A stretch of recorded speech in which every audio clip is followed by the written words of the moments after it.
everyone! Welcome to this episode of Catching Up with Yoseka Stationery So Casual. I hope you guys are well. We are excited for the eclipse today. Yes. A lot of things are happening. A lot of earthquakes. Oh yeah, we had an earthquake here last week. That was crazy. That was crazy. That was insane. And there was a big earthquake in Taiwan. Yes, that was even crazier. So it's not a coincidence, guys. Yeah, Neil is like spouting a lot of conspiracy theories recently about the eclipse and these earthquakes. I was talking to Maria. Maria is our neighbor. Oh. At Yoseka. But she was taking it to a separate path.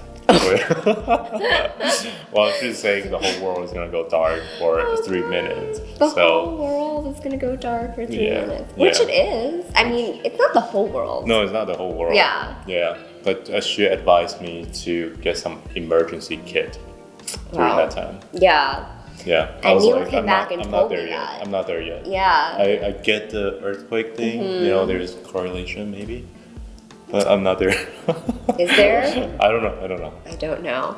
It's a few hours away. What are your guys' eclipse plans? Yeah. Obviously, we're working today. The eclipse is happening today. Yeah. Some of our team members have plans, like people who aren't working today have plans to like go upstate, because apparently in New York, upstate is where you can get the best view, because there's actually going to be like total eclipse. Yeah. But here in the city, we're only going to have a partial eclipse. Yeah. So I think we are going to head out a little bit in the afternoon and just see the darkness. What are your plans? What are your eclipse plans? Other than that, it's been all good here at Yoseka. Finally, we've been getting so much rain, but finally like a bit of like some nice spring weather coming. Yeah. The trees are blooming and everything is looking very spring-like, which always puts me in a really good mood. Yes. I wrote about also in my last newsletter that I've been doing morning pages. Oh yeah, you've been doing that every morning. That's pretty amazing. Well, it's only been 2 weeks maybe. It's not amazing yet. getting up early, I think. Yeah. An hour early, that takes discipline. It feels good. It feels good to do it. And so for anybody who's like looking for a new journaling routine, or just like something to look forward to, like a change in their life, I feel like morning pages is a good little thing to add into your everyday. And I was telling Neil, it just feels really good to start the day off like doing something that I totally didn't need to do. Right. I was just doing it for me. So it feels good to begin every single day with that, and then just like begin your day after that, doing everything that like you have to do, because mornings tend to be so crazy. Yeah. Anyway, I highly recommend, and I was inspired by our team member Gordon, who's been doing it, and he was telling me about how he does it, and he really enjoys it. Yeah. So, yeah. I think that's good. It's good that you started doing that. Yes, and Neil got up one day to do it with me, and I was like, what are you doing here? Why are you awake at this time? This is my time. Go back to bed. Other than that, we just have some newly added stationery to talk to you about, and I am so excited. Like, there's so much cute stuff on the table. Yeah. There's so much cute stuff. I don't know where to start. Yeah. But we'll start, maybe we'll start with these new Furukawa papers, Soebumi-Sen. Oh, these are like mini letter sets by Japanese stationery company Furukawa Paper. They do a lot of printing on washi paper. So these little tiny mini letter sets are using Mino washi paper, which is a special kind of washi paper. Yeah. I'll start off with these because they are so is that croissant? Stupidly adorable. Yeah, it's Pantown. So it's like bakery, and they're all bread themed. So this is like a croissant. This is a baguette, Pantown. Yeah. This is like a little waffle, Pantown. And then like a little sandwich. I love the colors of this whole set, like bread colored breads, and then like the little chefs. Really, really cute. Just does something for me. And then there's also other new designs. These are more like generic, but they're also really cute. Like a little cat one, little coffee themed one, cat in a mug, owl, strawberries, hedgehog, and little Mount Fuji. So these are super cute and a lot of fun to use, and you get a lot of sheets of paper in every stack of notepads, which is really nice. But I do want to point out they are super not fountain pen friendly. Right. Yeah, the paper is very textured, and if you use a fountain pen, it will just like completely feather. It's actually a perfect example of feathering. So if you don't know what feathering is, maybe you would get this and use a fountain pen, and you'll see the ink like just bleed out onto the page, and you'll know what feathering is. Yeah. So use a gel pen with these, or a ballpoint pen. That's what's best. We also have some more Furukawa paper little flake stickers. They, again, like Furukawa paper, like these are kind of their essential core stationery collections. They always have that mini letter set. They always have these little flake stickers, but these are just new design. Cherry themed, tulip themed, little mimosa flowers, cherry blossoms with birds. This one does it for me. Strawberries, These all have little stamps. They're all postage stamp borders, so cute. So cute. And the flake stickers are also like a very textured paper. I don't know if it's washi paper. I don't think it's washi paper, but it's a very textured matte paper. So it's not like a very shiny, glossy sticker at all. It's very matte. Next up, more flake stickers. These are from BGM. These are like, they're called Coordinate Seals, and they kind of feature different like girls in their outfits. There's all these designs on the back, and then you get like a pretty full-sized sticker featuring the outfit. It's very cute. 45 in one of them. Yeah, it's a lot. Yeah. 15 design. This says 15 design. Look at this one. How cute. Yeah, very cute. This kind of reminds me of, I don't know, Who's Ming's illustration style a little bit. You know? Yeah, and this is very like beige, very Ashley. Ashley would use this. They're pretty big. Big flake stickers. Yeah, they're very detailed, and they show like the full outfit. And then I am very excited about these Paper Platz sticky roll tapes. They're very cute. Oh my god. Yeah. Oh my god. Okay, so I'll show you guys. They're a roll of sticky memos. And this is the format we're seeing more of. Have you noticed that? I have, with different companies. With different companies, Yes. First we got like the Yamato company, the Memoc.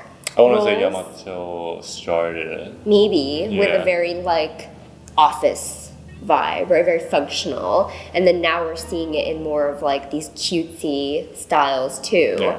But Classicy also has something like this. I think Nancy Secchi's illustrations. And now we are seeing it on Paper Platz, and I'm excited to see who else will be making these like sticky memos in a roll. You might think it's just like washi tape or something, but what it is different segments of sticky memos that you can write on with all of these different designs. So there's obviously like these little birds, which Ashley loves. There's otters, oh my gosh. There's a little coffee shop themed one. This one's really cute. And then this one is just very kind of plain colored. It's just like beige. I had to sample this one because it's so cute. It's like lunchbox themed.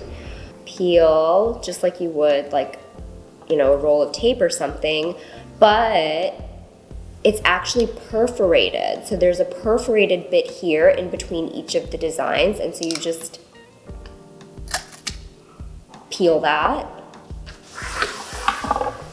And you can see here, like I was already having too much fun with this one. It's so cute. And you just stick it onto your page or wherever, and then you write yourself a little memo note. How cute is that? I'm obsessed. I'm obsessed with that one. And I had to open this one. I feel like I love like food themed things.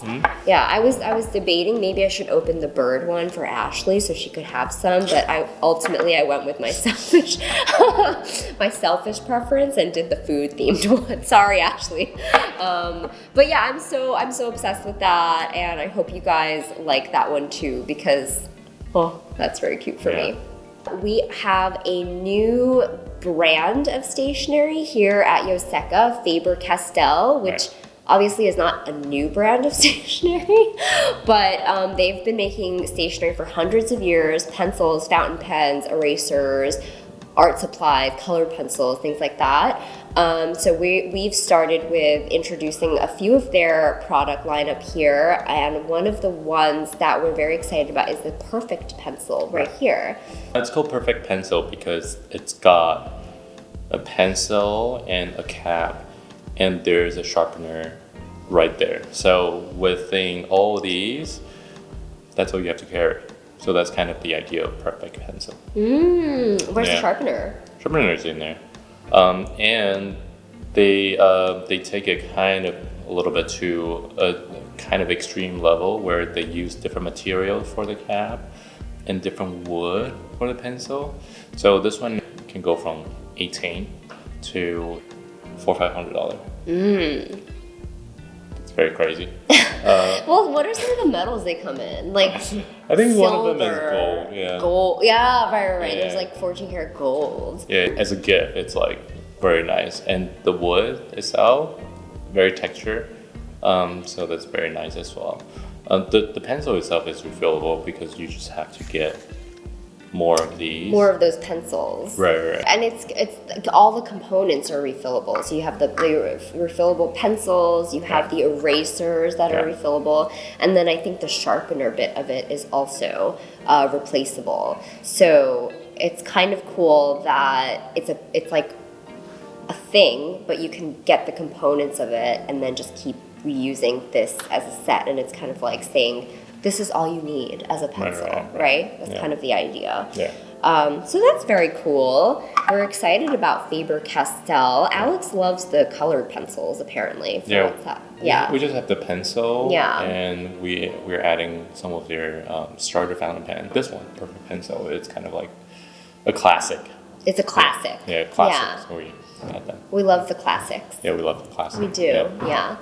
Okay, and then last but not least, we have some new Lamys. I saw the Lamy promos for these. They're like, what happens when fire meets ice? So the new colors are, very epic, okay? Very... It's like Game of Thrones? Game of Thrones. Is that the idea? I don't know. They're about 5 years late with that one, so I don't think so. Yeah. But the colors are called Fiery and Aquatic. Okay. And here are the colors. The fiery one is kind of like this rosy blush pink. Yeah. It's kind of pretty. Yeah. It's kind of very pretty, and the grip section is this clear rosy pink that matches the barrel of the pen, and these pens come with a black Lamy nib and a black clip. Yeah. So it's matching hardware. And the finial bit is like this matte color that matches the aluminum body. It's like an anodized aluminum body on the AL-Star. And then this is the aquatic color. Aquatic. So this is this is like an icy blue. I would describe this as like an icy blue color with also a transparent kind of royal blue grip section there. Yeah. And same thing, that black nib with the matching black clip, matching hardware. And the cap of this is also like a matte, kind of like a royal blue there. This is like what the White Walker would be using. Who would use this one though? Denaries? Denaries. I don't know. These are the special edition AL-Stars released by LAMY just this past month. We just got them in. So if you're a big fan of the AL-Stars, they're metal body version of the very classic, very iconic LAMY Safari, but with aluminum. So it's metal, it's nice and sturdy, but it's aluminum, so it's still very, very lightweight. That's the idea. Okay, cool. Let us know what you think of these colors, fiery and aquatic. There's so many cute things this week. I'm very excited about these. I'm very excited about these. They're going to be perfect in my food diary, like cooking diary that I have this year. So, yeah. And then other than that, we have actually we've been talking a lot this past week. We posted a couple of videos about how to find your right nib size for your first fountain pen, if that's something that you're interested in doing. And we got a lot of interesting comments on those videos. Yeah, what are some of them? I think a lot of people were just sharing like what their preferred nib size is, what their first nib size was, and it's interesting that a lot of people actually deviate from their first nib size. So they pick their first nib size, and then from there they kind of learn more about what they like. So they go to a different nib size. But then we got this interesting comment that I wanted to share. And then another comment was talking about how like one way that this person finds their nib size is by writing the letter E. Oh yeah, that's a good tip. Yeah. To see how it closes. Right. So if you write a lowercase e and with a number of different nib sizes, you want to pick the one that it doesn't, like you can actually see the little hole in the lowercase e. I love that trick. Yeah. So Neil and I were talking about how that was very insightful. So if that was your comment, thank you so much for leaving that comment and sharing it with everybody. And then I want to share this comment that we got from Lady Amalthea that got me thinking about something. She said, I'm still trying to decide what nib size is my preference. I've been using fountain pens since the end of last year. I have extra fine, medium, a LAMY left-handed nib, and 2 Fude nibs. Oh my god, okay. And I definitely want to try broad. So I thought that was so interesting because, here I am making this video about how to choose your right nib size. Right. But I thought about it, or that comment got me thinking about it. And I feel like a lot, for me personally, and for a lot of the people on our team, we like multiple nib sizes. There's not one. Yeah, we're different. Yeah, so I think I oversimplified it in that video. I think where you're coming from is from interaction with people in the store. Right. When a lot of time they're relatively newer, so they just have to pick one. Right. It's like, how do you start? How do you pick your first nib size? Which one do you pick? But I think like for a lot of fountain pen users, like a lot of us like to use multiple nib sizes, and we have like maybe a go-to for like writing, journaling, but we also have mediums and broads for when we want shimmery ink or when we want to show off like a beautiful ink, and we also have like fines and extra fines for when we just feel like being very neat, or if we're writing a note on a very small space and things like that. Right. I have like fast and slow. For writing fast. Okay. I was like, what are you talking about? No, I was like, those are opposites, Neil. Like sometimes you want to write slower. Like I use this nib 912 Falcon. And I really have to slow down with that. Yeah, I really have to slow down. And then it's like, I cannot jot things down very quickly. Right. It's also so wet, that nib. Yeah. And then you cannot write too fast because it would start railroading. Railroading. It's so springy. So that's the truth the truth about fountain pen nib sizes is that people love all of them. I don't know. So I thought that was interesting. It got me thinking, and I don't know, what do you guys think about that? You know, like, do you have like basically all the nib sizes, just like Lady Amalthea? You know, it's okay that like you have all the nib sizes and you just save them for different things. You know what each one works best for. Yeah. You know, and I think that's really the truth about how fountain pen users use fountain pens. Right. So yeah, I thought I would end it there. That's about it for this episode of Catching Up. I hope you enjoyed our little conversation at the end there. But thank you all so much for watching. I hope you enjoyed the newly added stationery and this episode, and we'll see you very soon in the next episode, and happy eclipse. Yeah. Thank Bye. you. Bye.